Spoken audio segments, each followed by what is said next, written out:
Hello, people. This is your boy, Lex Noel here. Welcome back to a new episode of the Lex Factor Show, where we talk about 80s and 90s pop culture and anime.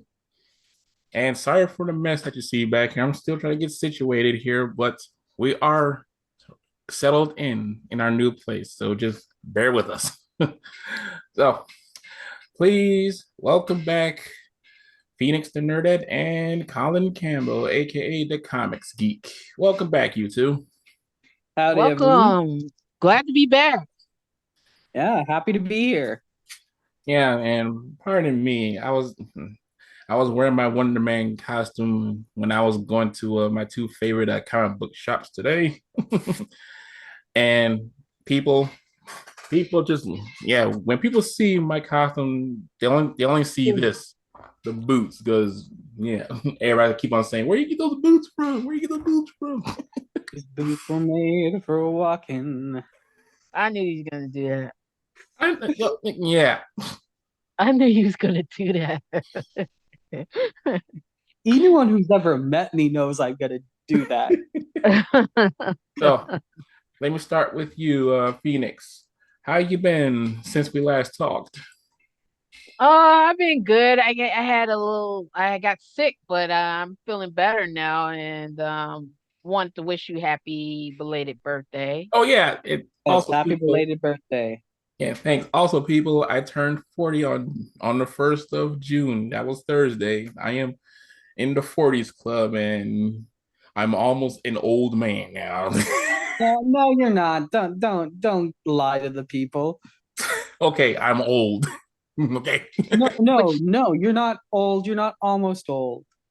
but check this out though. You know whose birthday is also on the 1st of June? Who? Yeah, I know. Zangief. There it is. I couldn't hear. Do you say Zangief? Yeah, from Yeah, Street Fighter. Zangief. Oh, big buff Russian dude from Street Fighter, right? Yeah, Yeah. hmm I I share. love his I love his cameo in the Wreck-It Ralph movies. Oh man, and Bison's cameo as well. That was funny. Oh yeah, but Zangief's just like, just because you are a bad guy does not mean you are a bad guy. Yeah, I was waiting for Phoenix to say that. Like, yes, I share a birthday with Zangief. I don't know any fictional characters I share a birthday with, but Christopher Walken, Al Gore, and Kate Micucci all share a birthday with me. Oh wow. When is your birthday? March 31st. Oh I wow. was I was this close to being an April Fool. You're an Aries. Jeez. Yeah, and you know what? People when they find that out, they're like, "You're too nice to be in Aries." I'm like, That's the funny thing. It depends on other stand. See, this is the thing. You're not just a typical Aries. It depends on what other stuff in your chart. Like yeah, but Lex, he's a Gemini, but he's like a little bit more. He has his Gemini qualities. At least he's more mellow. He's not like all over the place. yeah. The when I tell people my sun, moon, and rising, they're like, "You are way too nice to be a triple fire sign." You really are. You're Aries, triple I'm an Aries. Aries and double Sag. Oh, but see, Sag, you're not too bad. Sag will kind of calm you down because Aries goes flip mode on everything. My mom says, trust me.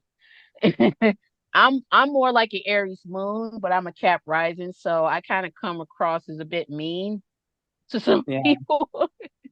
I just apparently people think that fire signs are just inherently mean. Yeah. Not all of you guys are. Hey, oh, sorry to cut you off. What I was gonna say, I just found this. You want to know who else I share a birthday with? Who? I share a birthday with one of the females from Persona 4, from the Persona Mm. series. Okay, don't give me their name. I can't see. Oh, Rise. And I also share a birthday with Paimon from Genshin Impact. Okay, I'm just gonna say since you brought up Persona 4 and it's Rise, Risei's a bitch. I do not like the character. Oh wow. At least she was up I front. See, that's that Aries right there. Yep. Yeah. Okay, so my big problem with her is she made fun of one of her friends and teammates for a hobby that he is very passionate about and loves deeply. He Mm, likes to make traditional Japanese style dolls, like Hina dolls, I believe. Mm-hmm. right. And she made fun of him for that because it's not traditionally masculine, and he's a big buff guy. You know what's funny is that Potemkin from Guilty Gear, and I think we should do a series on that too. But Potemkin, he is a sweetheart, but he's a big and buff guy. Yeah, and like the guy she's making fun of is a total sweetheart, and he gets flustered easily. He's shown to probably be bisexual because he shows interest in both men and women, and one person when they were presenting as male and when they presented as female. Oh, congratulations to my fellow Taurus Judgment. I mean Testament. Testament. Judgment is the female villain in Guilty Gear. Testament is also non-binary. So props to him. Oh, Props to that's them. that's Props to dope. them. But this character wasn't actually non-binary. They just disguised themselves as a man because they believed they would not be taken seriously Hmm. as a woman. Oh, but I was referring to you. Oh, okay. Me. I thought you were talking about the character I was No, saying. no, Okay. but I'm talking about like gender fluidity in general Okay. terms. Yeah, Okay.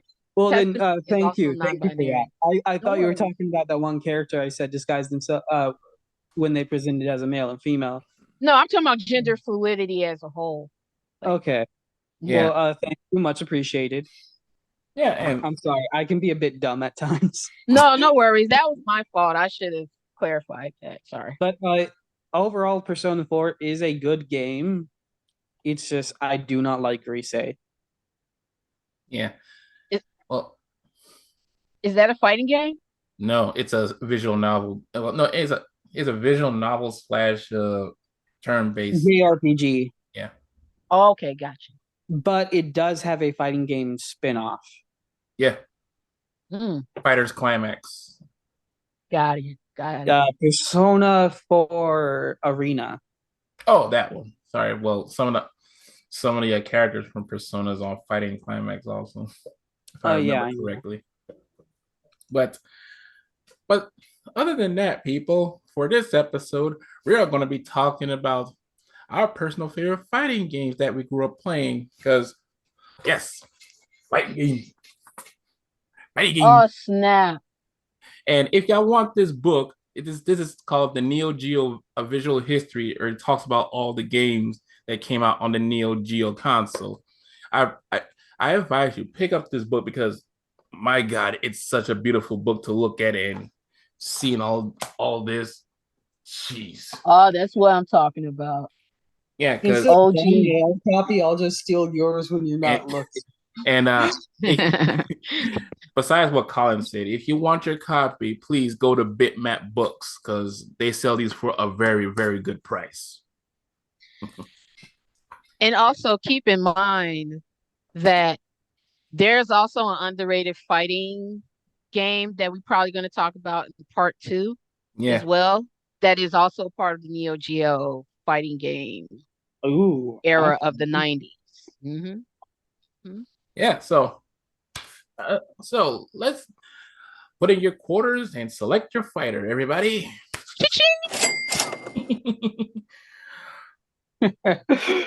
uh, Oh, damn. Yeah, and Sorry, did I really threw something? That threw a curveball at you on that one? yeah, I was gonna say like I had a quarter right here. Now like it's oh, hey, hold on. It should be a sound effect Yeah, for yeah, that. yeah. Oh, don't worry, I'll put it in. I'll put it in. Okay. Here's my quarter in. And before we get into the meat of it, do you miss the days where you asked your mom if you want a quarter to play your favorite arcade game and she said no, these quarters are for laundry. Oh my God. yeah, that was I the worst. never I was never told no on any of those fronts. That was actually to keep me busy and not have to bother her. Oh, I can spare a few quarters if it gets you out of my hair.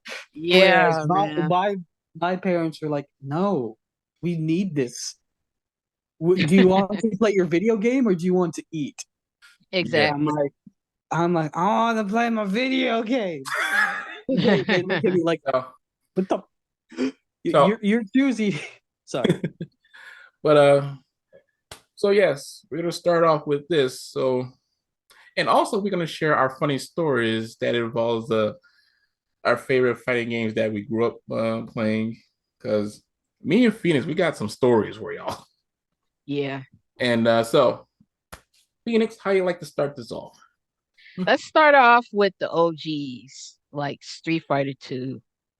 Oh, gee, like, oh, you want to go way back? Like, oh, you want to go way back to the. I'm Yeah, so big dummy. old. I'm so old. Like we played our favorite fighting games on the arcade back in the day. Yeah, I'm trying to go all the way back, big dummy. You should have tipped him a dollar, dummy. This is Fred G. Sanford, and the G stands for Great Gamer. Y'all are silly. Hey, that's how we get down, man. That's how we Nothing get wrong with down. that. Nothing wrong Hmm. with that. Yeah, and so yeah. Oh my goodness, because since we're going back old school style, like oh my goodness, seeing people line up for Street Fighter 2 arcade, seeing all those people just want to play it, I was like, geez, you know? Mm. I got my shit wrecked at the arcade when I played that. Wow. Yeah, no, like I'm like, oh, I'm gonna win this time. I just know it. I I can't relate. My uncle Andre, this is gonna be the guy that both my cousin Wolfman Jackson and I will always talk about whenever we do podcasts and stuff. He was the guy that got us into all of this shit. And when I remember was I was intimidated by how much this game in terms of difficulty it truly was because the Super Nintendo it really didn't have that many buttons where you only had like a two button thing. Yeah. Yeah. Who the hell would ever get by on a two button system to perform fireballs and kicks like that? Unless you was doing Chun Li's like Yeah. Yeah. And kicks. yeah, and it was tough to play Street Fighter 2 Champion Edition with the three button Sega Genesis / Mega Drive controller because if you want to kick, you got to press start. If you want to go back to punching, press start again. Right. So they had some workarounds, but like if you really want to play it on your Genesis / Mega Drive, you got to get the six button controller. Yeah. Big Uh, chunky thigh Chun Li. Oh my okay. No. Can we just admire how fighting games just have some fine ass characters in them? Yep. Like yeah, they don't have to do that, but they do that for us. They're like, we know you want eye candy while you're kicking the shit out of your best friend. yeah, because when I first saw Chun Li, I was like, how is this lady gonna fight like this wearing that, knowing her she will get her thighs bruised and everything, you As know? Right. much as I love Chun Li, my my waifu from the Street Fighter series is Sea Viper. Yeah, but we're not talking about that yet. So we're Yeah, going back in the day fair enough. where Chung But Li, I yeah, will say real quick, the Street Fighter mobile game. Y'all remember how Sea Viper had like tan skin? They yeah, make her look pale as fuck in the new game. On the new mobile game Street Fighter Duel, I'm like, why? Why take away her tan? Man, don't even get me started on why Sea Viper deserves to come back. yeah, and but we're gonna get to that later. So Phoenix.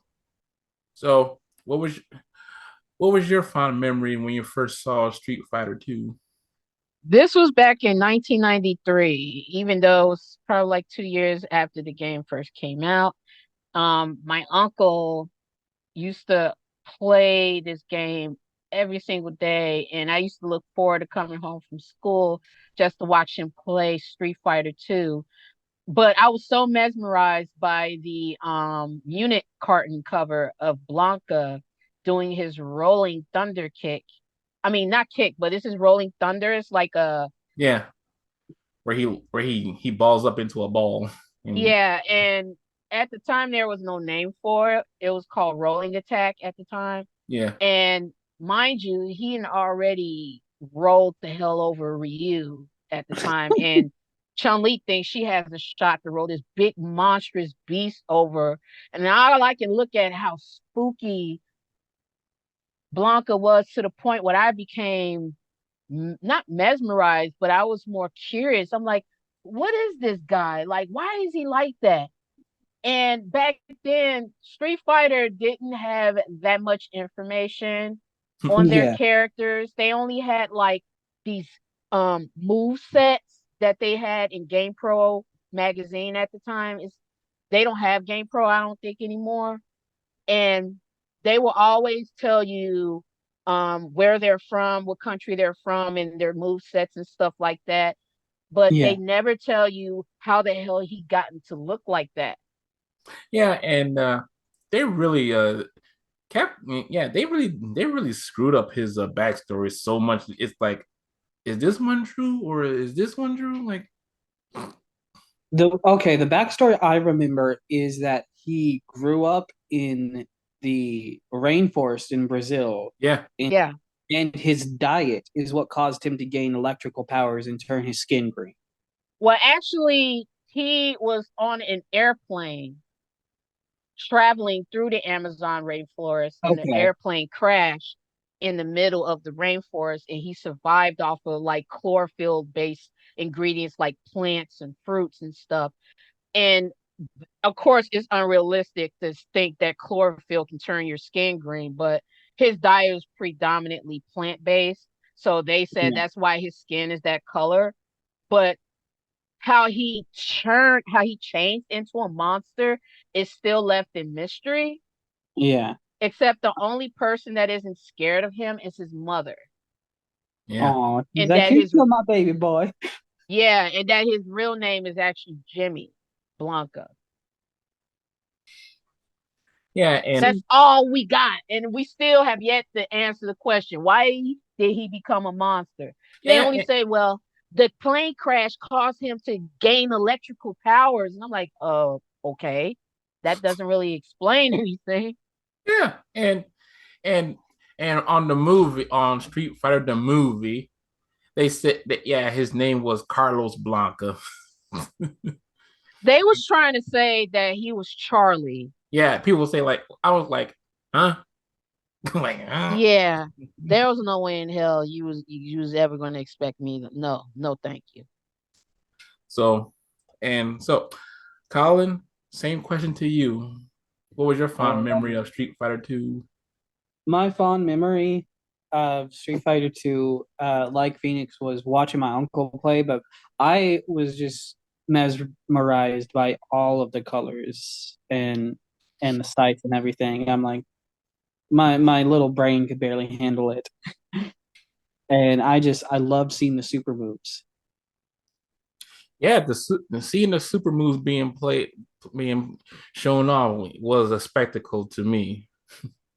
So, Yeah, I would always when he was able to perform a super move, I'd be like, do it now, do it now, do it now. And he'd be like, no, I'm waiting for the right time. I'm like, I just stare him down until he did the super move, and then I look back to the screen. Yeah. so, and yeah, people, and so my fondest memory just seeing like I went to the corner store, right, just to get some munchies because I was young, and then I saw this cabinet of Street Fighter 2, and I saw like five teenage boys just playing it, and I took a peek at it and I looked and I watched, and then like I watched it for like 30 seconds and then I had to leave because I didn't the sun was going down. And I told myself like one day I'm gonna play that. And then yeah, I played it by myself because there was nobody at the corner store that I went to. So I I won 3 rounds, and then when I got to Ryu, Mister spamming the fireball attack. He Ugh. shoved that Hadoken where the sun don't shine. But was it as worse as Sagat spamming you with his Ah, tiger shot? Tiger, tiger, tiger, tiger, and then a tiger uppercut. That was the worst. Yeah, because he gets like 2 or 3 hits out of you when he does that tiger uppercut. yeah. If I remember correctly. Yeah. So But he was a beast, so it was whatever. yeah, so uh-oh, I think we lost Phoenix. Phoenix. Oh, I'm here. I'm Oh, here. I oh, just sorry. muted because I don't want you guys to hear me punch on these tips. Oh, sorry. Well, I just want to show y'all and everybody this. Shall we show them Phoenix? Mm-hmm. All right. Ooh. Sorry about that. That was loud. I didn't know it would be. Here is the fight.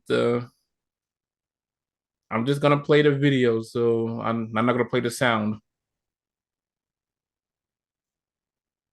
Ryu versus the Bison. And this is go out to the Yushu Gamer. Sorry if I botched the name.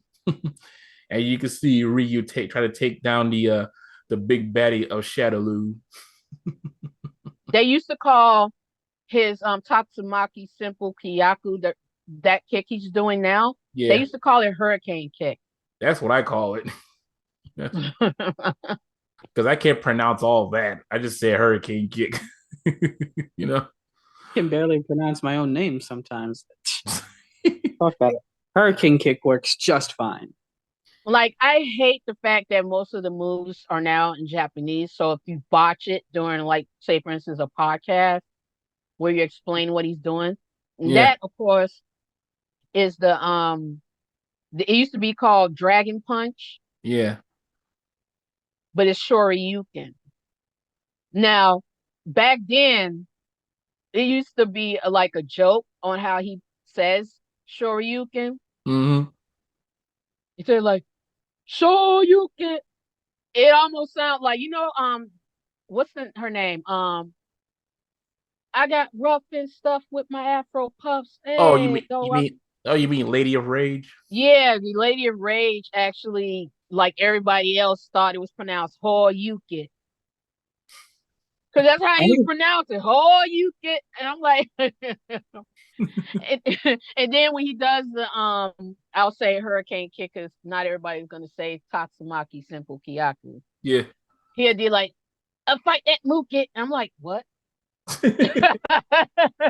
are you speaking Simglish? That's what that's exactly what it sounds like when you play that game. He's like, "A fight that Mookie." I'm like, huh? Now, Okay, what is he okay, saying? fine. I'll get you your guitar. Just calm down. And I used to bother my mom when every time when I walk into a room I just say Sonic Boom, Sonic Boom. I actually got a picture of that in my head right now. It Sonic. actually, the image is just as funny as how you're saying it. Yeah, but Oh man. so, hold on, Carl. I just want to say this. But have you seen the anime of Street Fighter where Guile just went all out when he just said Sonic Boom? He just went Oh man. Sonic. He had to Yeah, arch I his think I have, but it was a while because ago. he had to arch his back and put his arms all the way back like Sonic Boom. Actually, that was during the badass classic Street Fighter, the animated movie. Yeah, that's what I was Not talking that about. god awful cartoon. that Yeah, but literally I wasn't talking about the Was it the cartoon. I was talking cartoon about or the animated the animated movie? movie. Was the it the animated cartoon or the movie. animated movie where Chun-Li and Vega fought, and It was Chun-Li the just kicked animated out a movie. whole ass couch That was the and then Animated animated beat movie. up movie. Vega? Yeah, that was the Okay, animated movie. that fight scene was epic. Oh, Yes, it was. everybody loved that fight. Everybody loved that scene because playing in the background was KDMFL. It's that band that my wife likes. That and it was a song called Ultra. It's a good song. And Oh, listen, Vega is a narcissistic little bitch. Who? Vega. Yeah, because he doesn't want people to touch his face. Yeah, I know. and don't forget Alice in Chains was in the movie where they was playing their music. Um, all like the bones. When Oh, Ken yeah, was yeah, was in the car. because out of nowhere, people wasn't expecting because they heard ah. Mm. Okay, but like, if I heard that come out of nowhere while I'm just chilling, I'd probably freak out. And at the end of the movie, you want to know what song plays when Ryu was about to jump into the semi truck where Bison was driving? It was Corn. Really? Yeah, it was Corn. I didn't know that. Yeah. So yeah, people. Street Fighter 2, when the arcades put them on a map, oh my goodness, Street Fighter was everywhere. It was started to become the it thing. It was becoming Capcom's it factor moneymaker Yes. because they made so many Street Fighter 2 ports of like a champion edition, my personal favorite. Same here. Then when it came out to Super, Hyper, Yeah. Turbo, like jeez. Like for real though. Like seriously, Hyper and Turbo. That's when you know they were doing too much. Yeah. But the reason why, and here's the story. The reason why they had to release all of those damn versions of Street Fighter 2 was because overseas they were kind of like bootlegging the Oh. game. Oh. Ah, So they had to re-release each and every single copy of the game that they bootleg as separate versions, like Hyper Fighting and Acid Trip version, Rainbow Edition. Acid Trip Edition. Mm-hmm. see, Google see. it. That's just So funny. do I That's... have to? Do I have to be tripping acid to play that version? That's what it's gonna make you feel like when you play. It's called Rainbow Edition. I'm like, whoa, man. There's way too many So high. They it's literally like 12 fireballs in one shot. but come on, yeah, psychedelic. and yes, people. And since we're on Super Street Fighter 2, The electrical glue. he did that. He does that all the time. yeah, he does. But here it I'm is. sorry, I'm a jokester. But here it is. For Super Street Fighter 2, this is Chun-Li versus Cammy. And this goes to you, Collin. What were your thoughts when you first saw Cammy? My thoughts Yeah. were my thoughts were that outfit barely covers anything, and I don't mind. It like what do you think of this fighter from England? And I'm like, oh, England, okay, I'm moving there. Then someone told me that she was made to be an evil spy. I'm like, evil or not, I don't care. Yeah, It's and this funny. It's funny you said that though, but yeah, what you was gonna say, Lex? I was gonna say it in this gameplay that y'all seen, it's by M Bizarro. So Wait a minute. this Real is quick. hit. This, Oh yeah. We giving props to the person that uploaded the video. yeah. Yeah, shout out to M Bizarro. Yes, So in Bizarro. so yeah. Bizarro is worst spider there is. In Bizarro does not lead Shadaloo. Now, And of course, I got something I need to add to the okay. conversation. Um, when I first saw Cammy, the first thing I looked at was her profile on the character selects screen, and her lips looked like she was sucking in jawbreakers. And I was like, why did they draw her like that? I don't know. But and for my question and my answer is this: when I first saw Kim, I was like, is she from Special Forces wearing that? And I do love her stage because seeing the Northern Lights, I said that's cool. Yeah, Oh, Aurora that's what Borealis. that Yeah, is. it's Aurora Borealis. Yeah. I thought I was just tripping balls again. Stay away from that stuff, Collin. She was the only character that had a badass party style theme song. Yeah. And Lex, to in response to your commentary, I will stay away when I'm damn well ready. But but yes, when but but when Super Street Fighter came out and he got these new fighters like Thunderhawk, aka T Hawk, DJ, Cammy, and Fei Long, I was like, oh, we getting some new characters finally. Like Okay. and I was like, man, I want to play as DJ and T Hawk, and I tried them, and T Hawk is like, if you like charge characters, he does a lot of charge attacks because Yeah. I, as a kid, I did not know that the T stood for thunder. yeah, I knew that there was a type of axe called the tomahawk that was common among certain tribes of Native Americans.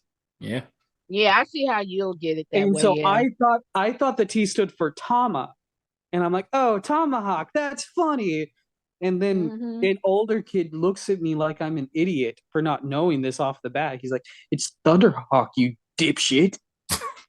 But I'm like, thank God that they kind of avoided lawsuits yeah, regarding stereotypes the way yeah, Killer yeah. Instinct almost got yeah, Oh, because because for one, T-Hawk is an indigenous Mexican Native American. I mean, next yeah. Mexican. He's an indigenous Mexican, not Native American. He's an indigenous Mexican.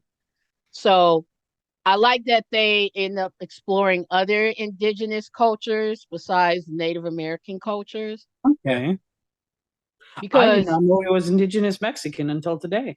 yeah, and because Killer Instinct almost got in trouble for that with Chief Thunder, Yeah.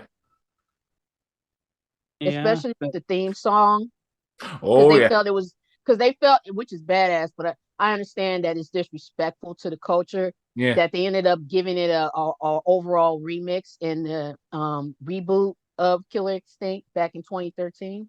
yeah, and before you continue, Phoenix, people go play it, and the definitive edition is cheap right now on Game Pass, or no, it's free on. Yeah, you get it on your new Xboxes. So I do want y'all to just give that game a chance because it needs a second chance, like, or a third chance, because when the reboot came out, a lot of people passed it because it was a Microsoft exclusive only game. Yeah, yeah. but you can only blame the developer Rare Yeah, for doing that. being bought by Microsoft. Yeah. Yeah, because that was So a missed opportunity to sell billions of dollars. yeah, so go ahead, Phoenix. But yeah, I like the fact that Thunderhawk at first he didn't have much of a solid story except for he's defending his tribe from bison who invaded his sacred land Yeah. and killed some of his people and took some of the young girls where he brainwashed. But that was only many years later You didn't have much of a story. And that's the issue I had with the Street Fighter games back in the early 90s. There was not much of stories Yeah. surrounding these characters. So whenever they were going to be adapted into that god awful Street Fighter 1994 movie, Oh, dude, that's when the writers get to do whatever the hell they want with the liberties behind these characters because they didn't have much background. And that's how we got the god awful mess that they did with Ryu and Ken being like smugglers or some sort of like Yes. Yes. Smugglers. yeah. Yeah, but And Sagat is like a drug pusher or something like that. And DJ, I don't know what the hell he was doing working for Shadow Lu. and oh my goodness, I had to say it, and but I have to say, and oh my goodness, what did y'all do to E Honda and Balrog? Balrog was evil. For one, why the hell was E Honda Hawaiian? That was such a this ridiculous casting decision. It was the same thing as casting John Claude Van Damme as Guile. You couldn't get Dolph Lundgren. The guy looks exactly like Guile. yeah, Dolph Lundgren really did. Well, What maybe the because hell? yeah, and like Colonel Guile, he didn't have where is Van Damme from? Belgium. Yeah, he didn't have a Belgian accent. No disrespect to Van Damme, but yeah, and if you get yeah, I can see Dolph Lundgren as a guy, but he can sound American. Yeah, but and he was like, someone's going home. Like, who wants to go home? And who wants to go with me? And I'm like, oh God, that's just so Or this one. I'm the Repo Man, and you are out of business. I know, right? Oh, let me give you something juicy because I'm a woman and we do this. Um, did you guys know that Kylie Minogue who played Cammy, Yeah. she and Jean Claude Van Damme actually had an affair? Ooh. Get your tea, get your teacups. Well, now I have to get up and get a drink, but it won't be tea. Spill Like, the tea. Spill the tea. let me tell you, when I found out that Kylie Minogue and Jean Claude Van Damme was hitting the sheets, knowing how much of a nightmare the set of the movie was. Yeah. It was reportedly so hot down there in I think they was Southeast Asia, could have been Thailand. No, I think no. This was in Australia. They filmed in Australia. They shot in other parts of the world too. Oh, really? They Oh, said it was Yeah, like they shot across the globe. oh. yeah, it was extremely expensive where they was losing money per film. I mean per shot. Ooh. Jean-Claude Van Damme was high off of that ooey, It, that booger sugar, that Yeah. snow bunny. Yeah. okay. There's something that you 90s kids probably forgot is that Jean-Claude Van Damme used to get high off of that Yeah. So You mean no and candy? yeah, yeah, No, he that did cane coke? sugar, Yeah. that Erica Kane. Yeah. Yeah, you was Erica getting Kane. high off of that. And so anyway, not trying to mess with it. But yeah, the whole production was a disaster. They had to do some rewrites because I guess some folks who were probably behind the production was complaining about some things not making sense or whatever. And then the whole situation with Jean-Claude Van Damme and um Kylie Minogue bumping uglies, all of that was like, and that explains why we got that disaster that was the 1994 Street Fighter film, because there was just some stuff about that film that just wasn't sitting right with my spirit. And mind you, when I was about 9 years old, I was a hardcore Street Fighter fan. So if you was going to turn this movie into a live action film, you could at least figure out from the creators what the hell is with these characters, because there was not much character backstory besides the whole one-sided Ryu is this warrior who travels the globe in search of a good fight. Chun-Li wants to avenge her father. Guile wants to avenge his friend. Blanca is just there. He's just a green monster dude who eats a lot of plants and he's green.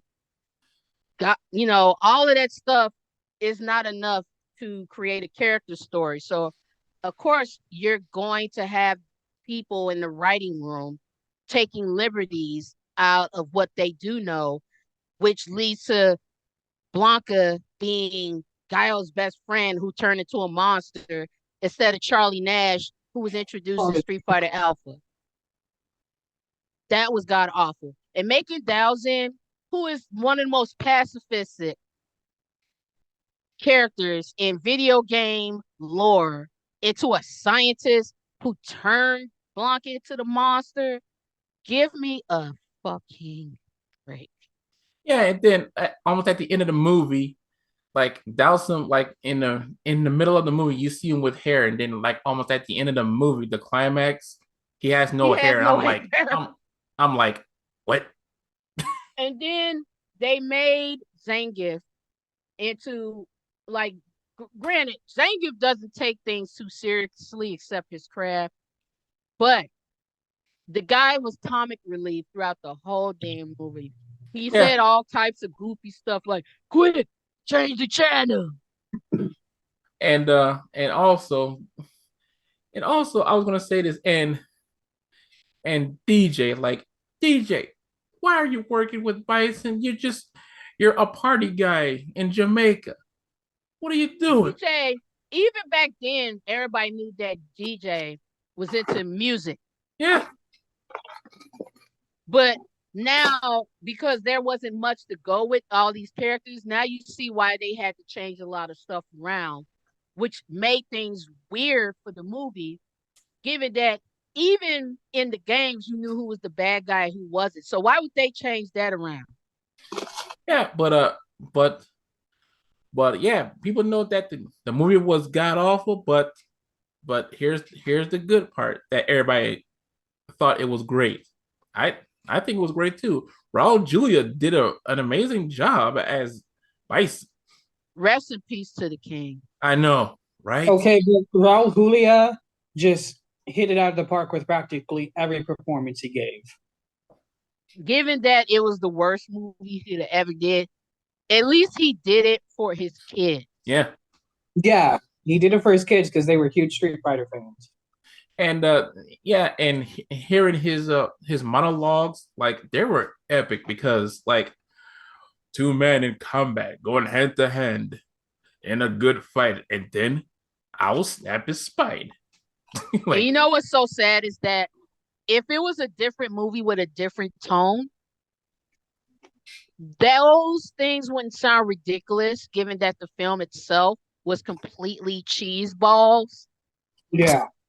So the dialogue coming from Raul Julia, and mind you, this man is a theater actor mm-hmm. who won an Oscar, and he's doing a movie like this before his kids, mind you. So it's not necessarily something he took into consideration except for his children. Him doing serious Shakespearean based dialogue, in mind you, Bison is far from that, but again, they had to do something with the character. It made him look completely ridiculous. And that's what I hated, that was his last film. Yeah, I hated it too, but at least he left a mark in Hollywood. He Oh, left, he gonna leave a mark. That's not based on Street Fighter, that's for sure. yeah, and he was an amazing Gomez Adams. I was gonna say Gomez Adams. Yes, agreed. One of my favorite lines to quote was from his Gomez. Look at Go her. ahead. I Quote would kill for her. I would die for her. Either way, what bliss. it. Yeah, I'm and like, if I don't feel that way when I'm about to marry a woman, I'm calling off the whole ass wedding. You gotta give Gomez credit. He's a smooth talker, but he ain't no Oh, simp. That's what I no, like about he had Riz out the ass. him. and, and going back to Street Fighter, I was gonna say this about DJ. Like there was a funny line that I liked from him, like when they heard that Gal got shot, and like DJ said just like Congrat- congratulations, sir, and then Bison said, right, in the contrary, I mourn, and DJ like okay, like okay, like okay. Yeah. He's like, I should have worked for Microsoft Okay. because, mind you, it was dumb that both Zangief and DJ found out they weren't even getting paid. They was only getting paid in fake money. Yeah. That that wasn't even you wasn't able to do with money like that. That's how much of a spaz Bison was. He created his own currency that wasn't even capable of buying you anything. At the end, no, at the beginning of the movie, like no, like in the middle parts, like you see Bison talking to Sagat saying like, "I'll give you this money." Like, is this a joke? This money is not worth it for the paper that's printed on. Yeah. And he, But in all fairness to Bison, knowing the character, he probably planned on making that money legitimized once he Mhm. took power because he was so sure he would. yeah, and So and it was worthless at the time, but to him, it was going to gain value. yeah, and he said when he kidnapped the Queen of England, he's gonna make his money valuable. Yeah, exactly. And so, Except he's in a different country than England. So how the hell is that going to work? Right. Like, make that make sense. Yeah. Oh, we need to talk about Pokemon in another show, Colin. I'm glad you oh yeah, told me that you're into. this is this was a 12-day advent calendar for Pokemon socks. And Oh I wow. forget which stocks I took out. So I was opening them up to see which I still have in. Yeah, but so and going back to Super Street Fighter 2 for a bit before we move on, I just want to say like, yeah, Fei Long, oh my goodness, Fei Long was a when I played him, I made him a beast. I made Fei Long a beast. I You think know? he's one of the easiest characters to play with. And yeah, and it was cool that he's a Bruce Lee homage. Bruce Lee homage. It was Notice that you haven't seen any other character besides Forrest Law or Martial Law yeah, being the only Bruce Lee homages characters that you're going to see in the games. yeah, Yeah, fighting games don't reference him or pay homage to him nearly enough. And if they do, you don't see him that much. Like I Yeah, haven't seen he's just Fei like Long. he's a blink and you miss it like cameo. Right. And Like, I'm like, no, pay him proper homage. Make a full ass playable character based off the man. yeah. and it's What you were saying, Phoenix? and it's funny to me because the last time I've seen Fei Long in the Street Fighter game was Street Fighter 4 Oh, Championship Edition. oh, Yeah. yeah, And it sucks that we haven't seen him since. I'm like, well, hopefully his career took off where he doesn't have to fight people offset. I yeah, mean, otherwise, I'm just going to assume the real life circumstances is that Bruce Lee's family don't want their father being paid homage in a way that seemed ridiculous or ripoffs, yeah, which I can Yeah. understand. yeah, yeah. You know, my favorite homage to Bruce Lee is in Pokemon. Wait a minute. Pokemon Oh, Hitmonlee. Hitmonlee. Hitmonlee is based off of Bruce Lee, and Hitmonchan is based off of Jackie Chan. Same thing with what's his name? Lei Dr. Wulong Oh, is based off of but then again, I know we're going too far off topic, but yeah, Yeah. Lei Wulong is based off of Jackie Chan. yeah, and Super and cop. so shall we move on, everybody? Yes, sir. Yes. All right. When Street Fighter was the new kid in town, and yeah, he wasn't when Street Fighter was the new kid in town. Everybody was adored about Street Fighter, and it's amazing that when the movie came out, the live action movie, they made toys based on GI Joe toys or Street Fighter, Oh, Yeah. and uh, and then a certain someone came in, Mortal Kombat. Oh my yes. God. I remember the theme song was like badass, man. Oh my goodness! When Mortal Kombat came to the arcades, people were like when they're seeing blood Hmm. coming out and seeing the fatalities, like shh, everybody was like shh. Yeah, because like fighting games had never been that violent or graphic before. Yeah, It was revolutionary. and Yeah, then yeah. Oh, go ahead. it was the first of its kind. Yeah, and what was amazing is that when John Tobias and Ed Boon, the two Hmm. guys who created Mortal Kombat, like they used actual martial artists to be To do the modeling for the characters. yeah, and they got actual Another thing. martial. What's cool is that they got actual martial artists to do it. From my Yeah, hometown. Yeah, Hmm. yeah, because Midway was based in Chicago. yeah. Right. Wait. Midway Games. Hmm. And now it's NetherRealm Studios, I think.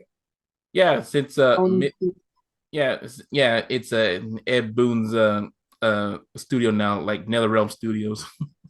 And then speaking of Boone and Tobias, they actually named a character after themselves. Yeah, Noob Saibot. yeah, Noob Saibot. A lot of people don't realize it because it's backwards. yeah. And that guy named Whoopsie. Yes. Oh, I forgot that guy's name. Although it's not whoopsie, it's toasty because it's after you've been hit by the flames. Oh, why does it sound like it said Whoopsie in the other games? I don't know, but it's toasty. Yeah, Okay, got it. too sticky. No, yeah. That comes out when you hit your opponent with a good hit or a good uppercut. Like Shane Song's skull, like Soul Flames. Yeah. Okay, got you. And So it's so Yeah. something like that. It's like when you hit them with a fire-based attack, Right. which is yeah, why it's easy to get with Scorpion. I love Scorpion, by the way. everybody loves Scorpion, and I was so spooked out by him when I first saw him. yeah, Okay, because people. so Bihan is the second Sub-Zero, right? Yeah. No, Okay, what wait, was his brother's name? no, wait, hold on. Y'all got it backwards. First, it was Bihan, then it was Kuai Liang. Okay, Bihan was Okay, the got first it. one. So Bihan was the evil Sub-Zero. Yeah, Yeah, he's the one that killed Scorpion's family, yeah, his wife and son. but the thing was, but people didn't know about this on Mortal Kombat 9. Like, it was the evil sorcerer. Quan Chi. Yeah, Okay. who did it? It wasn't Bihan and Scorpion and Hanzo Hasashi, aka aka Scorpion. Scorpion. He thought Sub Zero and the Lin Kuei killed his clan members and Killed him. family. So And then they killed him. And And because then he of became a his resident. yeah. Yeah, he's what they call a hell spawn specter, yeah, which if you like because he was assassin, he ended up Yeah, going straight to hell and he made a deal yeah, where he could yeah, come back to life to avenge his family, but he ended up gaining a one-track mind that only kills Sub-Zero. yep, But yes. he would never be able to see his family because he spent many decades trying to kill Sub-Zero to the point that the real Sub-Zero ended up dying in his hands, but he has a second Sub-Zero come in. yeah, and that second Sub Zero was Kuai Liang. He was the one like he trying to avenge his brother, but he saw that like he was going down the wrong path. Yeah. And that's when he was introduced in like Mortal Kombat 3. And then it's later revealed that Noob Saibot is actually Bihan. Yeah. Right. And shout outs to a Texas Lone Wolf for this gameplay of Mortal Kombat 1, Liu Kang Thank you, versus Sub Texas Lone Zero. Wolf. And the When I actor that said Revenant, I should specify because technically in I want to say it was either 9 or 10, they introduced a skin and like alternate character design for some characters that were brought back to life by Quan Chi called Mhm. Revenant. That's not what I mean. Okay. A Revenant just means someone who has either returned from the dead or had a very close experience with death. Yeah. So Okay. when I said Revenant, I meant it in that sense that he returned to life from the dead when Okay, I said got you. Scorpion one. Uh, Okay, got you. because he was not a Revenant in the sense that Quan Chi made. Okay, got you. Got you. Because I guess I'm used to the term hell spawn specter, which is kind of similar to, I guess, what you're saying in a way. Yeah, it's a type of Revenant, basically. Yeah. And oh my goodness, I gotta answer y'all questions to each of you. So I'm gonna start with since Midway was based in Phoenix's hometown, Phoenix, you got you got the stage, and what was your experience when you first saw Mortal Kombat 1? Man, I remember like I was at my uncle's house. Again, I got to bring my uncle because he's like 95% responsible for all the games I've been introduced to. I would Nice. look in the Game Pro magazine. I wish they bring it back because I know Game Informer is ruling the town, but they need to bring back Game Pro. But anyway, this was when the game was about to come out, and it was hyped to death. I was looking at the magazine and I was looking at all the characters' profiles. Funny, funny thought here, right? When I Yeah, was looking at the profile for Scorpion, I for some strange reason I kept pronouncing it Scorpion. I'm like, what the fuck is that? But anyway, um, I became so intrigued, kind of like how I was read, like how I was intrigued by Blanca. I was intrigued by Scorpion because I'm like, why does he look like that? Why is his eye so opaque? It turns out that he's actually an undead assassin who can take off his skin and reveal his skull. And because he's a hellspawn specter, which is how they introduced him in the magazine, yeah, he can like take his face off, which was creepy to me. But that's how dynamic Mortal Kombat was. It was creepy, it was dynamic, it was epic. It was like um um Big Trouble in Little Tokyo on an China. acid trip. Big Trouble in Little China or something like that. Yeah, Yeah. it was Big Trouble in Little Is China. that the one with Yeah. Snake Plissken? Yeah, Yeah. that was Kurt Russell as the star of the movie. And it was Snake Plissken, right? Yeah. He No, played old boy from Escape to New York. yeah, that was Kurt Russell. He plays Snake Plissken, Jack Burton. Okay. Right. Yeah, So yeah, like he was able to take off his face skin and reveal this skeleton and it shot out like fire to burn to a crisp.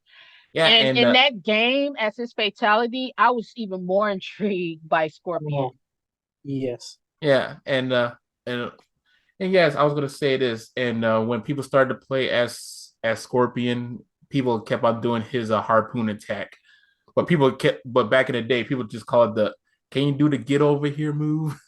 Yeah, that's what we used to call Over him. here. Like, get over here.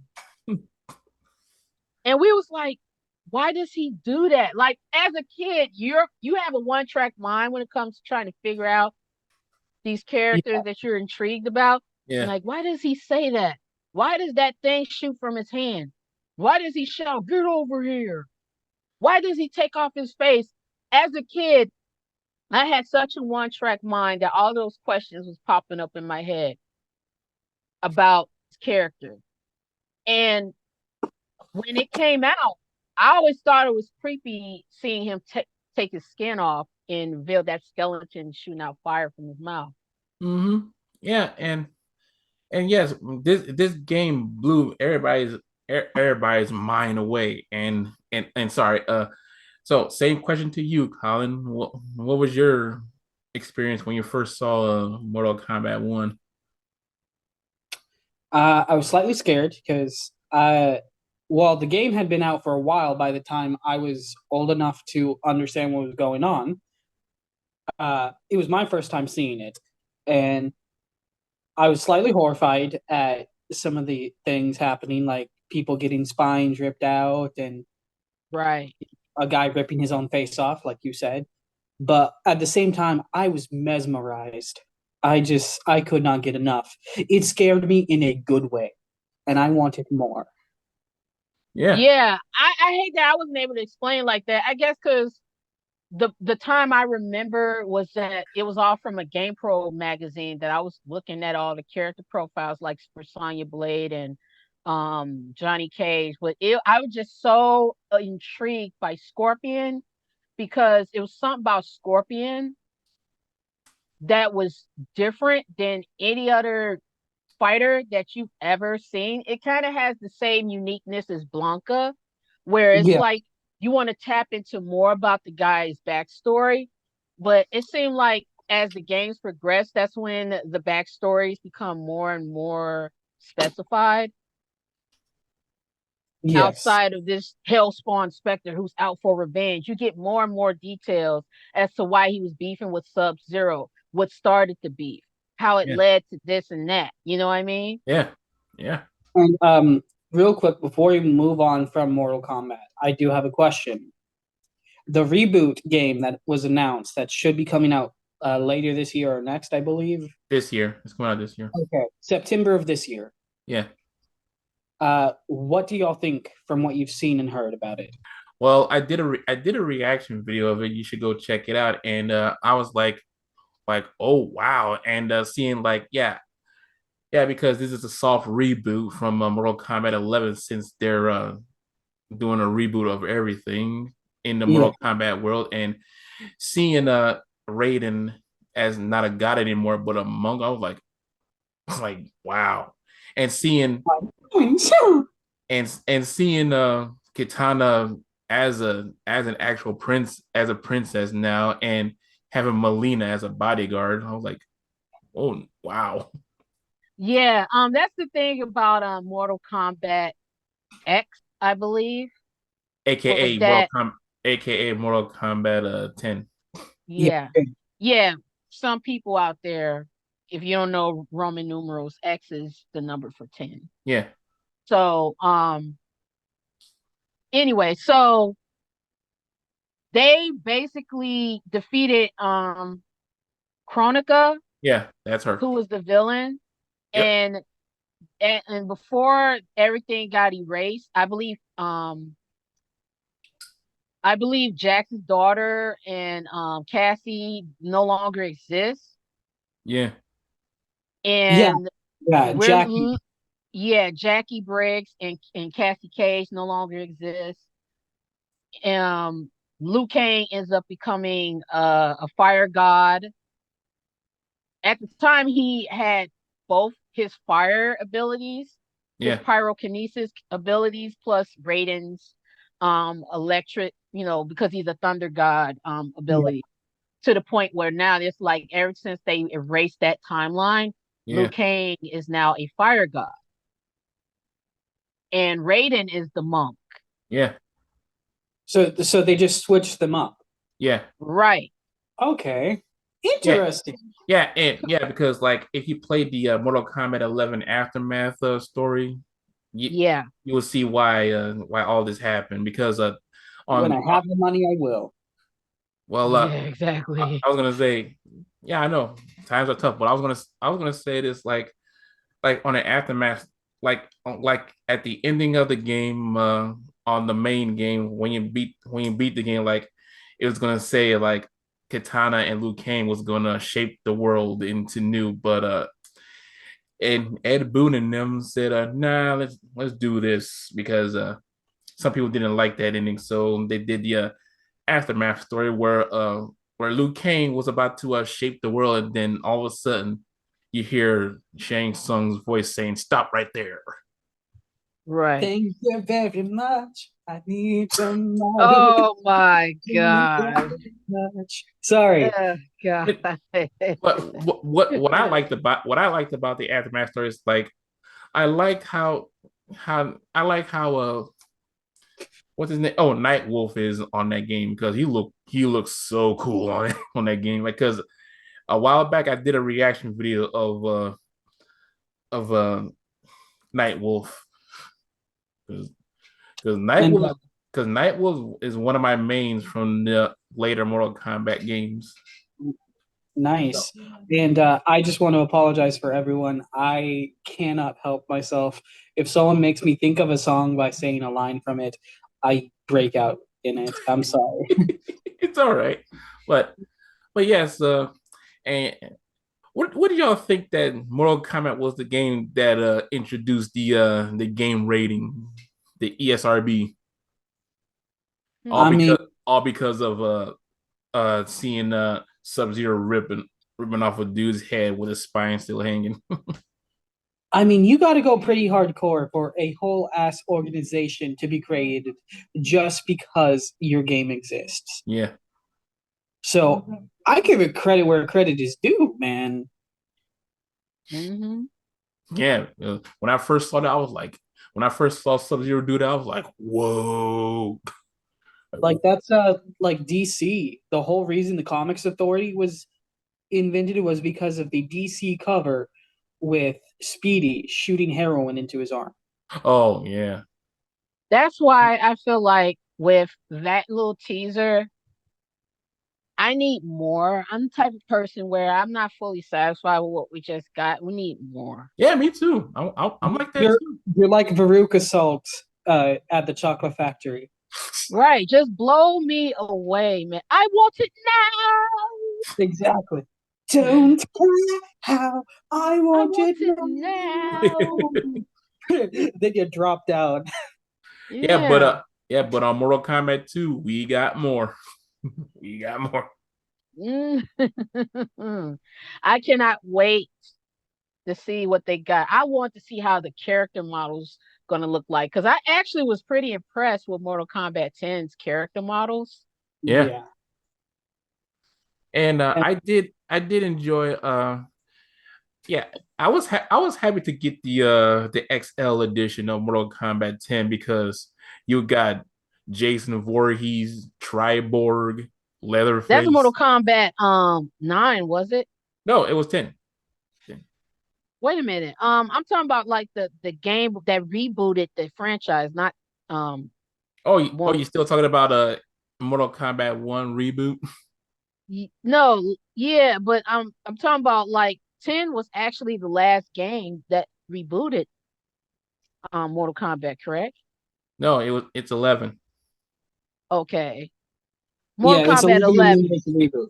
Right, my fault. I actually got the names mixed up. Mortal Kombat 11. Yeah. Sorry. Yeah. But XI. Yeah, Mortal Kombat 11. Yeah, because I was gonna say like on Mortal Kombat 10, like the fatalities was more gruesome than 9. Yeah, yeah, because they were very up close. Yeah. was in the one where they defeated Shinnok? Huh? Was it 9 or 10 where they defeated Shinnok? It was 10. 10. It was 10. So And it was, they defeated Quan and Chi. then Kronika, which is his mother, if I remember correctly. Yeah. Yes. That's why she came and stepped up in 11 was because it's like you killed my son, motherfuckers. No. Yeah, but she Yeah. she did yeah, she was the My villain friend. in 11. Yeah, and she did all this because of how Raiden has become because he's using the amulet of Shinnok and he's becoming more aggressive. Yeah. Chronica's Like I love good Raiden, but evil Raiden was pretty dope. I was gonna say like the reason why Raiden was doing this because he was using the amulet because he got tired of being like making Earth realm so defenseless. So he was getting ready I'm to taking kill shit in my everybody. own hands. You know? Yeah, he decided to take it into his own hands. Yeah. I need a tease of what the characters are gonna look like. On This what a Riddler? trailer, I want one. But yeah, that's not fair. But yeah, I need more than just a tease. from them. I need to know what the character's gonna look like. I'm Oh like, can yeah, they somebody need leak to. it? Can somebody leak the characters similar to Street Fighter 6 style, please, so I can like Yeah, shut up? because I was gonna say like after reacting to the trailer of Mortal Kombat One, because I it got me tempted. I mean it got me excited because I just want to see it. I really want to play this game so I can play the story because I just want to see what's behind this story, like what's Yeah, like what's going to happen. You know, it has the potential to be great, and I hope it lives up to it. I know, right? But also warning in case I get disconnected or have to go. It is starting to storm outside. Uh-oh. Okay. So if I have to go or get disconnected unexpectedly, it is nothing against y'all. It's the storm is causing problems. Brewing. There's a storm brewing, Mr. Wayne. No, let me shut up. You keep going. Sorry. I don't want to spark up no debate just in case you got an issue with. Yes, but that some other time, I guess. Alfred, you gotta love Alfred. Yeah. But Yeah. Oh, go let's ahead. see about Mortal Kombat 2 was interesting because we were introduced to two sisters, two female characters that took the place of Sonya Blade because she was kidnapped by Shang Tsung after the first tournament because she was actually entered the tournament to find her um commander, Yeah. Jack Briggs. So Jack was like, well, damn, she didn't find me. Now I gotta go find her because she got kidnapped. What the hell? how, Yeah. how that's likely? You was supposed to look for me. Now I gotta go look for you. And You were then supposed to be the one rescuing me. Now you're making my life harder. yeah, Yeah, speaking of Mortal Kombat 2, shout out to Texas Lone Wolf again for this gameplay of Kung Lao versus Reptile. Oh, now I have to give props to them making Kung Lao, wait, Liu Kang's distant cousin or distant relative, or it was cousin. it was his cousin. Okay, Yeah. great. Because Kung Lao is actually in a list of Kungs Yeah. from many, many centuries. Yeah, because in the past there was the great Kung Lao, and this Kung Lao that we know is just Kung Lao. Right. And He's like, one thing I "You're good for love them." about Kung Lao was that, first of all, I have to give props to the creators for creating two classic Asian characters. Yeah. Oh Liu yeah, Kang and Kung Lao. Now, yes, there are archetypes of Asian martial artists, but at least they're badass. They're not corny and weird and stuff. And his hat his hat. is will split you. Look at that pose. My goodness. That hat will He split knows he's you a in badass. half. Right. Yeah. Yeah, I was gonna say this. I was gonna say this. What made me fall in love with Kung Lao is like seeing like I didn't know a hat can do that. And I guess people, I guess John Tobias and Ed Boon saw Goldfinger 007 and said like, should we do May. when they Maybe. when they saw Oddjob throw his hat? Maybe that gave them an idea to make Kung Lao's weapon like that. Because Perfectly possible. but I'm glad they made Kung Lao less simplistic and say, hey, let's just give him something that make him memorable, like his little razor sharp hat that would slice, that would impale you in half. Like, Yeah, and he could teleport right behind you. right.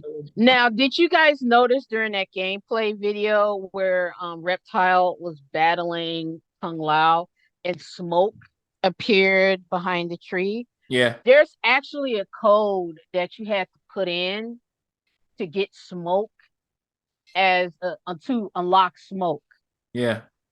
And sometimes you will see Jade peeking behind the tree too.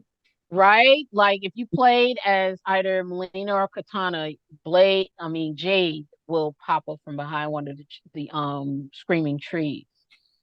I Yeah. thought that was interesting, and you had to unlock her through another secret code. Remember Game Genie? Yes. I think you had to unlock it through Game Genie. Game Genie walked so that Game Shark could run. Right. Do they even exist still? Game Genie and Game Shark, I don't think they do anymore. I mean, Game Shark. I don't think so. I don't think so, no. Oh yeah, I forgot. You can buy unlockable characters through DLCs. I'm like, oh fuck. Yeah. I missed the it's free to unlock the character. Just do the code at the beginning of the start screen sort of situation. Oh Yeah. yeah. To get blood on the Genesis, you gotta do the code at the beginning at the start screen. Yeah. You know what needs to make a comeback? What? The Konami code. Up, up, down, down, Damn. left, right, BA start. You know, Konami got a lot of crap, so you know they out. Well, Don't Bandai ruin my Konami now. dream. It's Bandai Konami now. Don't ruin my Bandai, dream. yeah, Namco Bandai. Sorry. Yeah. Konami is kaput. Sorry. No, I was gonna say, Konami is still there. They're just They investing just in don't do games NFTs. anymore. They're just doing NFTs and pachinkos. Oh, that sucks. That's They're worse doing thing. NFTs, pachinkos, and card games because they They still do could Yu-Gi-Oh. Oh yeah, they, yeah.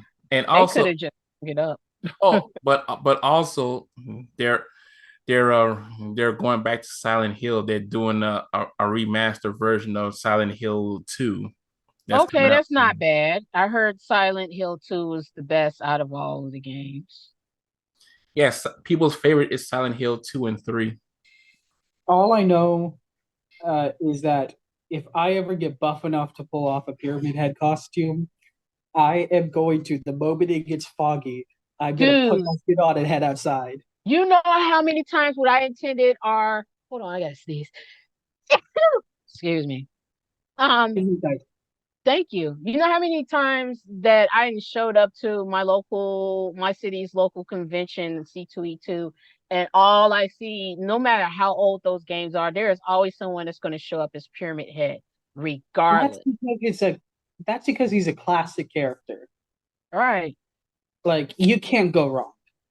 May I remind everybody that psychological horror films, like psychological horror games, it kind of feels like a film in some way, especially Yeah. how cinematic it is.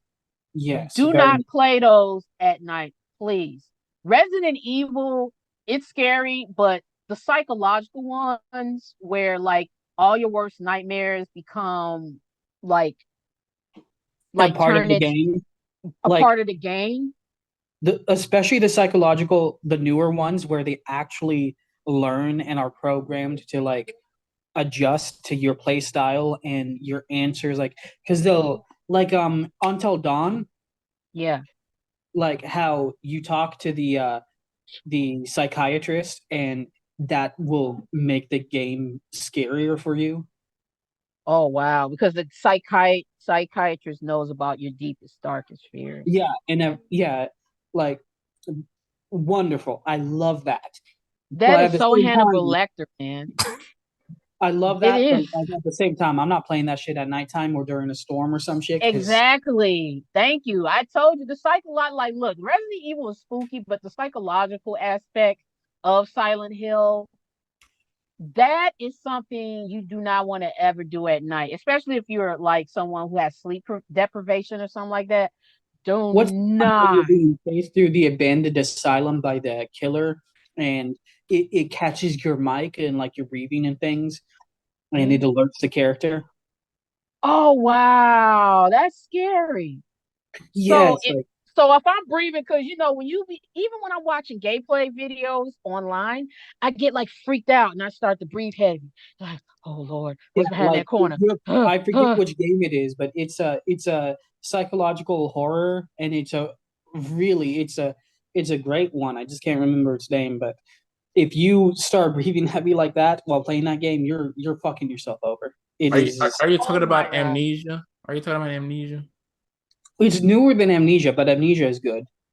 Oh, Oh, but props to Capcom for making Jill Valentine a fucking character in Marvel versus Capcom. yeah, Yeah. I was Well, before we go to MK3, I was just gonna say this. I just cannot wait to play Alone the reboot look of the original Alone in the Dark game and Alan Wake 2. Those are the two horror. Those are the two psychological horror games I'm looking forward to play. Oh yeah, I remember you talking about Alan Wake. I never heard of those games, but I remember you talked about it during the PlayStation showcase. Yeah, Yeah, yeah. because and I was gonna say, yeah, and I was gonna say like, yeah, some psychological horrors can get you, not like Resident Evil type games, but like Silent Hill or Alone in the Dark. Yeah. So yes, everybody, and we're moving on to Mortal Kombat 3. And Colin, Yes. what is your do you remember seeing Mortal Kombat 3 out in the world, or did you see it, or did you see a friend of yours playing on his console? Mine was, as I've said before, yeah, my uncles taught me how to play fighting video games. They played them with me. Mine was my uncle's, and I uh I could not get enough of the violence or the gore that this series provided. And it scared my uncles because because every time I had an opportunity to do one of the bloodiest and goriest um fatalities, I would. And they're like, "Why are you smiling and laughing?" I'm like, "Yeah." So the Mortal Kombat 3, I definitely have some fond memories of this game. For one, can we I have to admit, like the layout for that game during its release was so fucking dynamic. They actually had comics Yes. based on Mortal Kombat 3 that featured both Melina and Katana. Yeah, And two, it touched base on Melina actually being Tarkarian, the same as Baraka, and how she Yeah. actually had a relationship with Baraka. Because that cliffhanger at the end of Mortal Kombat 2 regarding Melina and Baraka was like, it threw me all the way off. But it did explain why one of her fatalities included her taking off her mask and you seeing Yeah. these razor sharp teeth because she was considered to be the abomination besides Katana, to the point where she ended up becoming like obsessed and jealous of Katana. yeah, I mean, and wasn't she like a uh she was a clone of Katana or something and had yeah, Yeah, yeah, that's why she's Targaryen DNA considered. mixed in? Yeah, that's why she's considered abomination because Shang Tsung created her in the tar pits. Yeah, and he combined Katana's DNA with Tarkarian DNA to yeah, make her. Right. Yeah, okay. That's what I thought.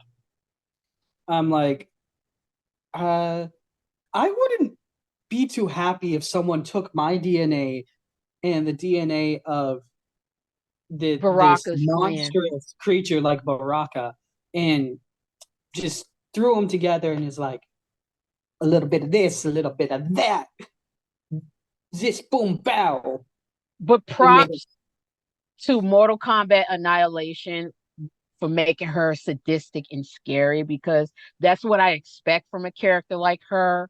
Yeah, Like, what she like, well, it was like some quote she said at the beginning. She'd take her mask off. So I was like, you know, she used hey to freak baby, me what out. I'm up to? Come here, I'll show you. no. Oh, props to player one coffee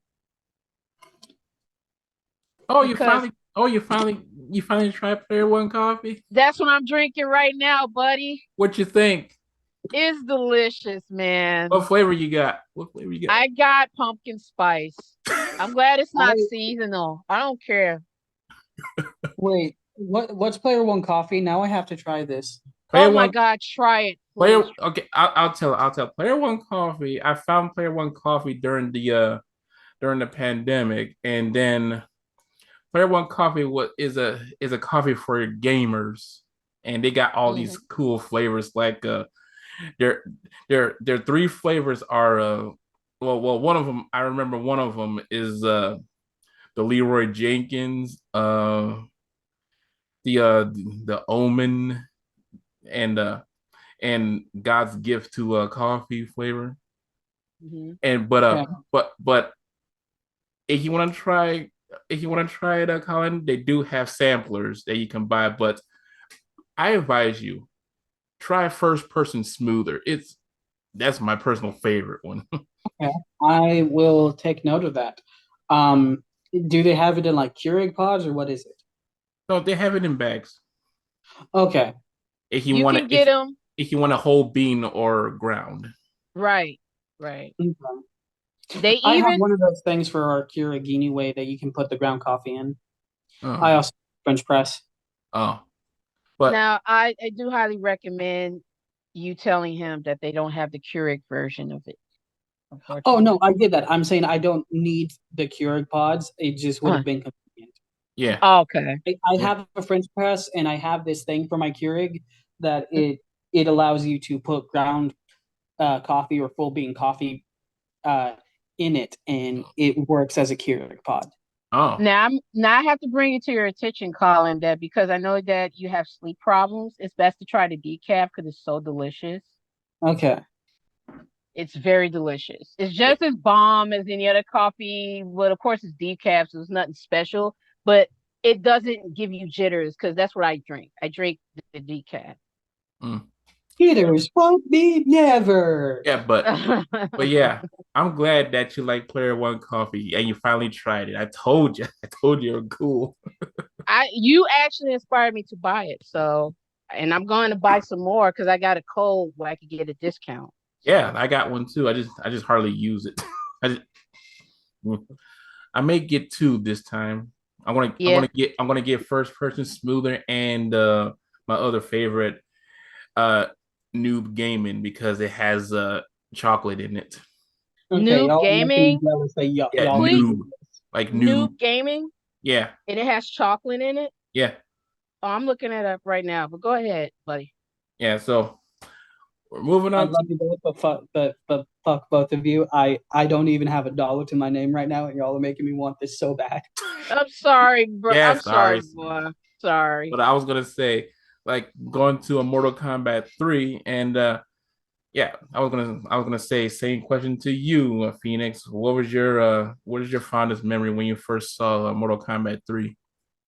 Man, I have to give props to the rollout. They were a little nervous about the game being front loaded in terms of people buying it, Yeah. but I love the rollout. It came with a comic book and I love the artwork that also came with the cartridge because at the time it was on SNES. We call it SNES even though it's as Super Nintendo Entertainment System. Oh, We used to call it SNES. gotcha. But yeah, I remember the comic book. My cousin bought it. We bought it from Toys R Us. Shout out to my cousin Wolfman Jackson. He's an incredible gamer. They had like this artwork, this character, like it was like a special edition artwork booklet that include all the artwork of the characters in their profiles. Like I remember seeing Nightwolf's, Shang Tsung's. Yeah, I Even remember. though he's an evil guy, they drew him in a way that was like sexy. I don't know why. Shane Song. I love Melina and Katana's new ninja get up. Like that with the little the ponytail bobs with the sticks, the what they call it, chopsticks. I thought it Oh was yeah. awesome. I tried to draw them once. That's how like incredibly obsessed I was at the artwork back then. And I remember playing it at the arcade that was by the bus stop while my mom and I was waiting to go and see my father in the suburbs. And I used to love playing that game even though I didn't know what the hell I was doing. I didn't care that I was losing. I just loved the game. Yeah. That's one game I don't care how good I am or how poor I am at. It's just Yeah. nostalgia. Yeah. And I was gonna say this. Yeah. Yeah. When Mortal Kombat 3 came out, people were confused about like where is Scorpion? Where is Johnny Cage? Where is a Raiden? But but for the story from Mortal Kombat 3 is that like since Shao Kahn, the baddie from the second game, since he lost the tournament, now he he did an invasion on the Earth realm since Sindel, his wife, who died on Earth realm soil, that made him bend the rules a little so he could invade the Earth realm and try to take it over permanently. You know? This is the thing that I don't understand about Sindel, but I guess I mean I don't know who to blame for this, Ed Noob or anybody else that was involved in her creation, but we all remember that Sindel used to be evil because she was an incarnate or a revenant, right? Colin, Yeah. Yes. Yeah. At one point. explain to me how she was originally a good woman, Yeah. and then even when she was resurrected and was no longer a revenant, she was still bad. And I'm still trying to figure out, well, which is it? I Which I don't know. My personal theory is that the dark magic that brought her back to life and made her thrall to, I want to say, Quan Chi. Was it Quan Chi or Sang Sheng?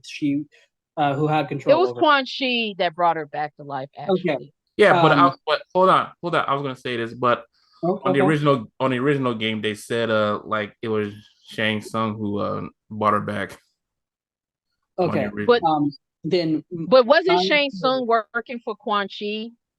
no, Quan Chi was working for Shang Tsung and he betrayed him. Yeah, Right. Oh yeah, because of Mortal Kombat. What's the name? What's the name of it? Deception, Not the just deception, but Armageddon. uh, no, no, not that one.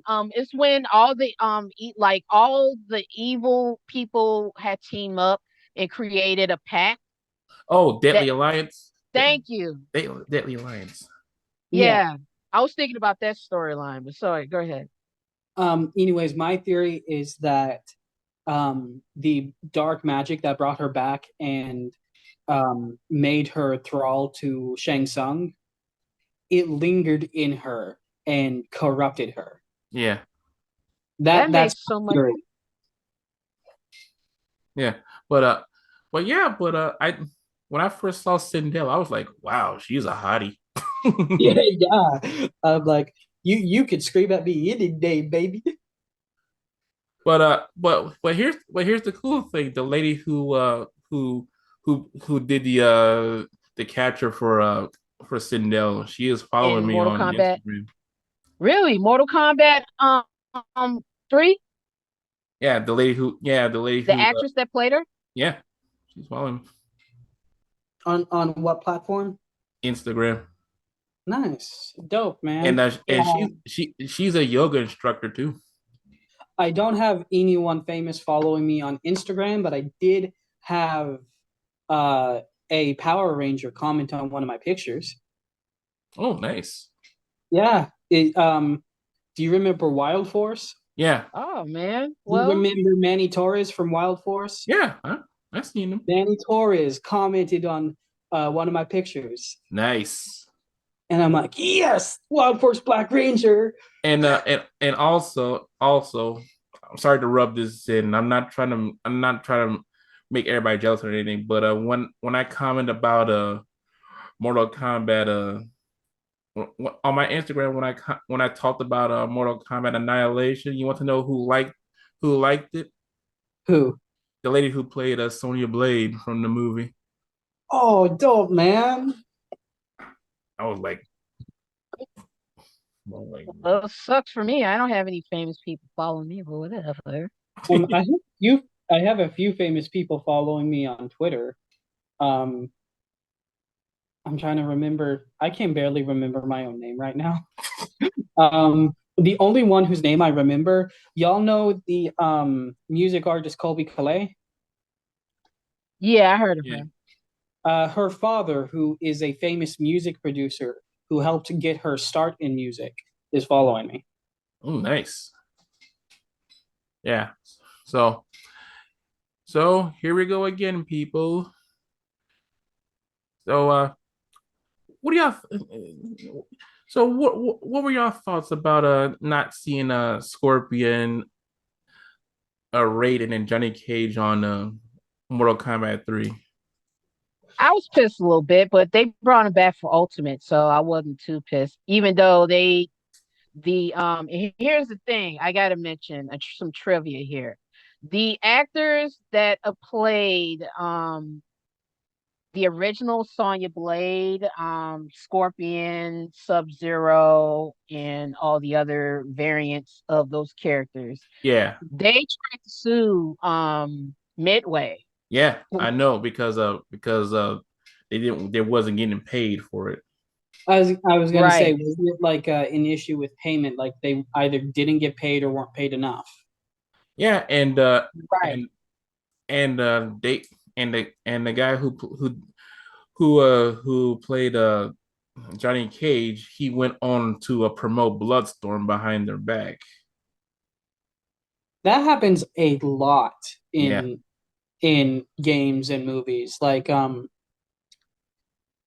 reason, okay, y'all know how in Aladdin 2 Return of Jafar, Robin Williams is in the genie, right? Oh, I Yeah. didn't know that. Yeah, he was not the genie, and that's because he actually made a deal with Disney that he would be the genie, but they were not allowed to use his name for promotion, especially because it could kill another animated movie he was voice acting in that was a personal passion project of his called Fern Gully: The Last Rainforest. I The remember that. the president of Disney went directly behind his back and used his name and likeness for advertising for it.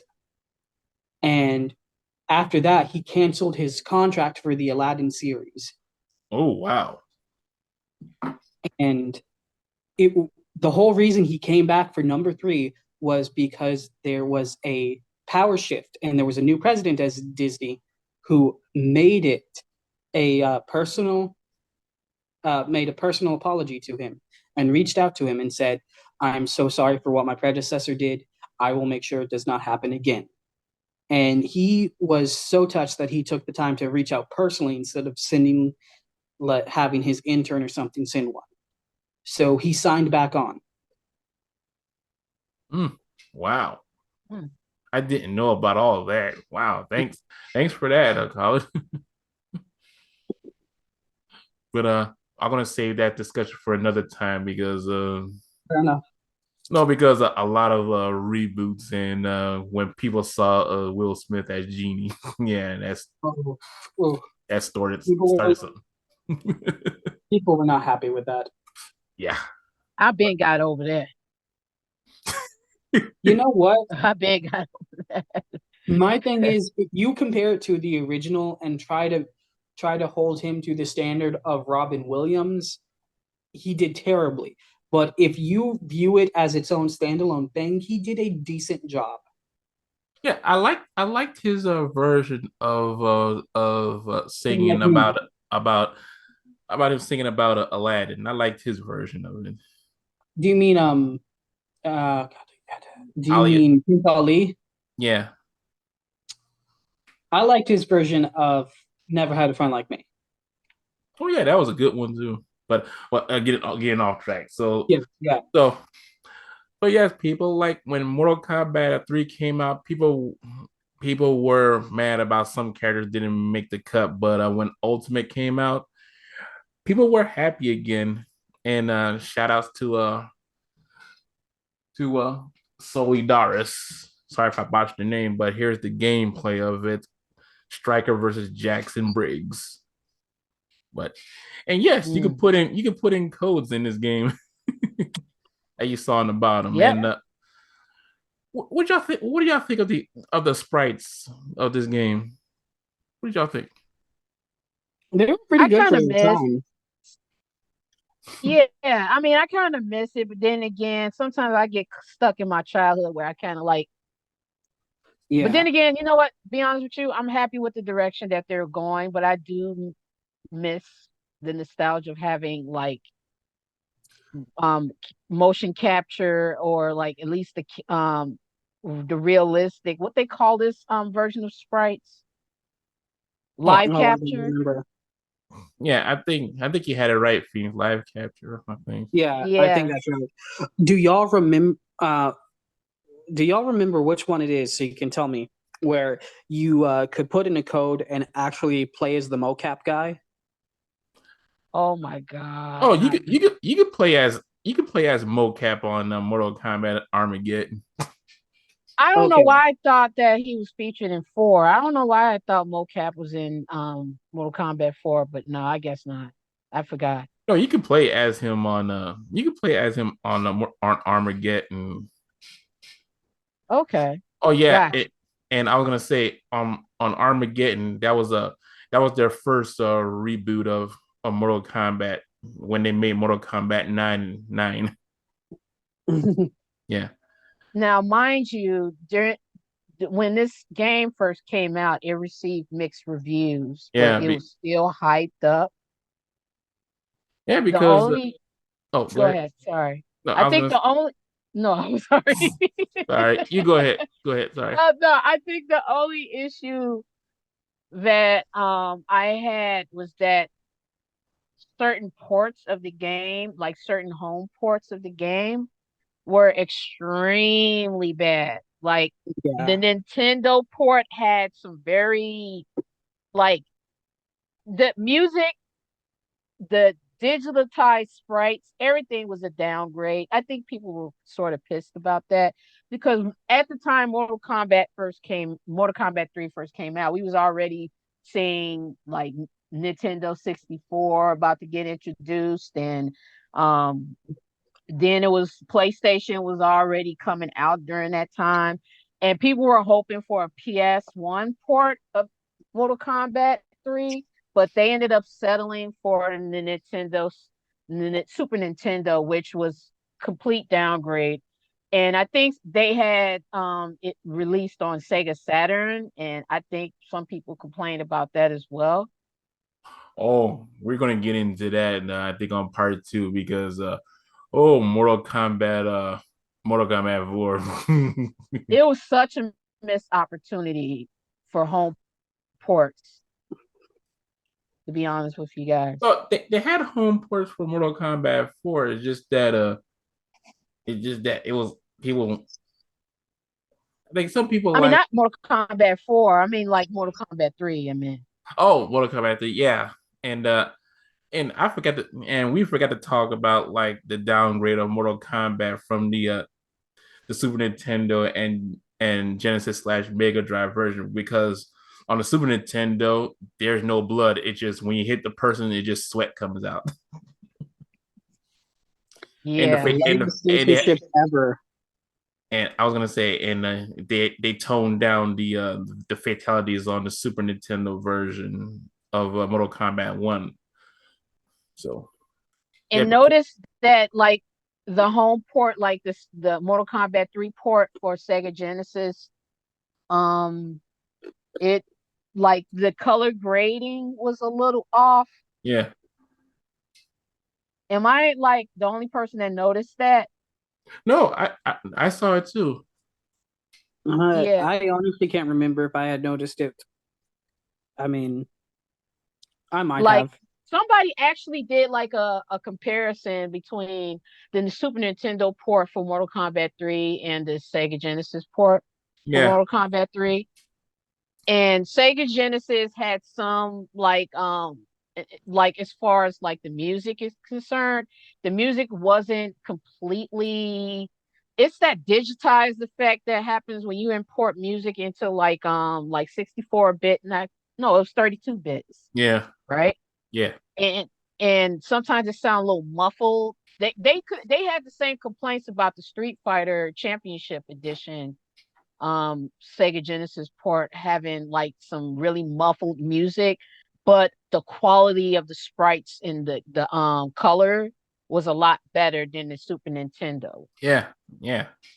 So, but yeah, and yeah, I like when people do comparison because yeah, because from arcade to consoles, they had to do a lot of cut corners to make it fit in the cart. Yeah. And but when CD was coming around, yeah. But I still have my copy of Trilogy, and yeah, you can hear the music muffled too, and the loading times are Yeah. I'm gonna have to go because the storm is getting worse and I'm starting to develop a bit of a headache. okay. Sorry about that, Colin. Yeah, Yeah, Yeah, no, we you definitely don't going need to to wrap apologize. it up. Well, I mean, if y'all are about to wrap it up, I can stick until you do. Yeah, we're definitely about to wrap it up because part Okay. two, if we can, you want to record tomorrow for part two? Yeah, that should be fine as long as the weather gets better. Yeah. yeah, Okay. and I was gonna say my friend Astral would join in too because I'm gonna make this as a combined episode where we talk about this and show off our favorite comics. Yeah. Oh, okay, I need to look for some of my comics then. Yeah, but don't And you get. know what? I was gonna say just like get like two or three of your personal favorites. Okay, I can do that. And if I can find it, I will wear my red headband tomorrow. I have a uh, officially licensed Street Fighter red headband. Yeah. Get out of here. I do.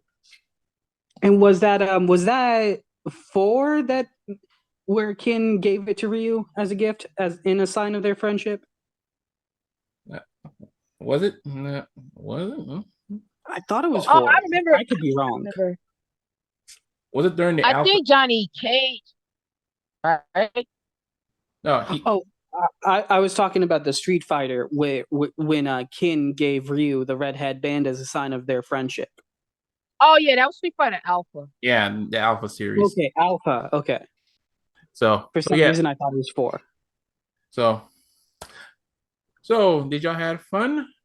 Oh, great Yes, time. I did, man. Had a great time. Yeah. So we're gonna come back on Sunday and with part two, and I'm gonna have my friend Astral here and see if she likes some fight games. If not, she will still join us. And so I know y'all don't have any shameless plugs, so I'm not gonna ask. So, but for me, I'm just gonna say like I'm glad all y'all are here because we just like to have fun here at the Lex Factor Show, where I just get a couple of my friends. We just talk about nostalgic stuff from the 80s and 90s and animes. And I'm just happy to have my friend Collin Happy to hear it. And Phoenix back because we all miss Phoenix. Yeah. You know? Um, Thank you. Thank y- you. Yeah, I was gonna say, yeah, Phoenix is great. I was gonna say, yeah, Thank you. I was gonna say, yeah, me and Phoenix, we butt heads, but I still have her back. Yeah. We but That's how all good friendships should be. You butt heads from time to time, but anyone talks smack, they get slapped. Um, and I don't have like a shameless plug, but I do have to say this. Everyone, go to Twitch, follow Point and Click Gamer 2.